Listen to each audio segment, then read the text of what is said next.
I don't know. I think I like to think we've been a good road team, in my tenure here anyway. I can't speak before that, but I think, when you have a good foundation to your game, it gives you a chance, good goaltending, good special teams, it gives you a chance to win on the road, regardless of the situations, playoffs, regular season. So I think we're comfortable on the road. If Colorado does get Landeskog back in this series, and if it happens to be on their home ice, how do you manage your team in that kind of loud and emotionally charged environment? Yeah. Well, I think we have to be prepared that that's probably going to happen. And, that can go two ways, too. There's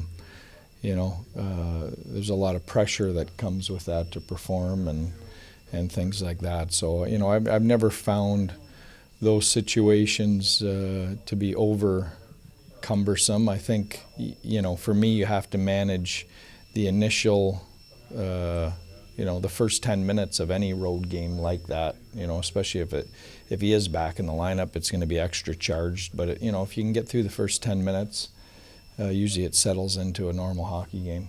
How aware were you guys last night of them activating him, skating him, moving alternate captain letters? Yeah. How much were you guys aware of all that? Well, we were aware, but it wasn't changing anything we were doing. Whether he played last night or he'll play next game, that doesn't change our approach or our lineup or anything like that. How different is the feeling in the group getting on a plane today, Yeah. tie 1-1 versus down 2? Well, that's the playoffs, right? That's what we talked about after game one. One game changes your world. It really does, on either end, right? You're winning, you feel great, and you're losing, you think the world's ending. So, I think it was obviously a huge win for us, and now we've got to go on the road and do the same thing, use some of the same things that helped us be successful. I thought we were better in game 2 than game 1, and we got to build on that. What were you better at?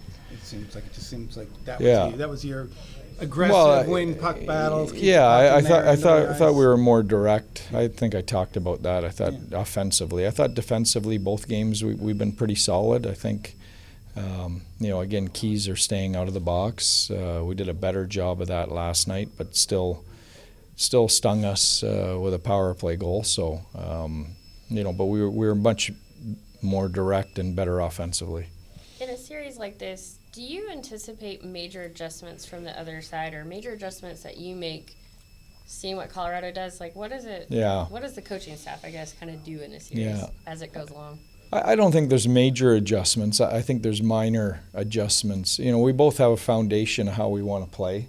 And within that foundation, you'll make minor adjustments to your forecheck or your breakouts or your neutral zone, depending on what they're doing. But if you're changing major systems or foundation parts of your game this time of year, you're in trouble. Do you learn much from 2 games? Yeah, for sure you can learn a lot from 2 games. Both what they are exposing on our group and what we can expose on their group. And, obviously it's to limit the former and, keep pushing, more of the latter. As a coach, how much do you enjoy kind of that challenge of being able to dig into one opponent for a series as opposed to a different team every night? Yeah, I've said this before. I love it. I mean, this is my favorite time of year. To concentrate on one team every night, try and keep your team's game on the rails, trying to keep their emotional level in the right place, their mindset in the right place, whether you win or lose. That's the best part about what we do. This type of hockey. What's the latest on Jason Robertson? Nothing new to report. I mean, healing. Making some progress. Just saw him in the gym, but he's not. On the trip? No. Is Miro on the trip? Miro is on the trip. Yeah.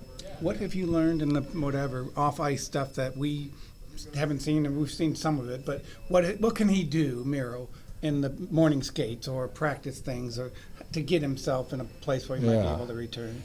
Well, I think it's just following the timeline. The surgeon, the doctors, the trainers all have a timeline, and you have to cross certain thresholds and hurdles in order to be prepared to play. And, he's still got, some of those to cross. This year you've had 3 defense pairs, at least through 2 games. It seems like you guys have been really comfortable rolling all of them out, even in overtime. I know last year that wasn't always the case. What have you seen from that group on, especially defense, and even rookies like Beck, that have given you that comfort to roll everyone? Yeah, you know what? I thought last night was the most comfortable I felt with our defense group. I thought Bischel and Petrovic were really solid. Our top 4 are our top 4, and they give you what they have every night and do their thing. But I thought, those 2 guys allowed us to play them. I thought it was Bischel's best game in a long time, and Petro, was really solid too. I thought that pair gave us a chance, which is comforting going on the road. That doesn't mean we're not going to bend and there's not going to be some moments, but, it was good to see. It looked like Bischel might have taken the end of the stick up high in overtime or anything. Is he okay? Yeah, he's fine. Yeah. I know the group turned the page on the regular season, but it was the first win a little bit for you guys. Did you feel that all lift? Or for sure. Yeah, I spoke to the group after the game. I said, it feels like we haven't won in a month. And I said, well, we haven't. I reminded myself we haven't. So, but again, that weighs on your group. But, I think it gets a little bit overblown. I mean, we made some conscious choices down the stretch to sit key people. We could have won some of those games had we dressed full lineups, but we made a choice not to, like Carolina did, like Washington did, who both also stumbled down the stretch. So, I'm glad it's in the rearview mirror. I'm glad we can stop talking about it, but I don't think it was ever as big an issue for our group as maybe it was on the outside. A guy like Petro, how does he contribute in the playoffs last year and then hardly play in the NHL this year and then just contribute in the first 2 games of these playoffs? What allows him to do that? Well, I think he's a veteran guy. He's got a lot of NHL games under his belt. He's got, and I think a lot of it is situational. I mean, with what he did last year for us, coming in against Colorado and Edmonton, 2 of the best teams in the league, and playing the minutes he played for us and how good he was, I think, he has the trust of the coaches, and that's from a player coming in, that's a good feeling to have. I think it's a lot easier to play when you have that. 2 years in a row now going to Colorado. How much do you talk with training staff or sports science or anything about dealing with the elevation, or is that not something? There's not a lot of sports science to that. I think we talk to our group about shorter shifts. It's real. And Matt Duchene, played in Colorado, so you always hear him talking to the group about it. But the primary thing for us is shorter shifts, just to make sure you don't extend and wear yourself out.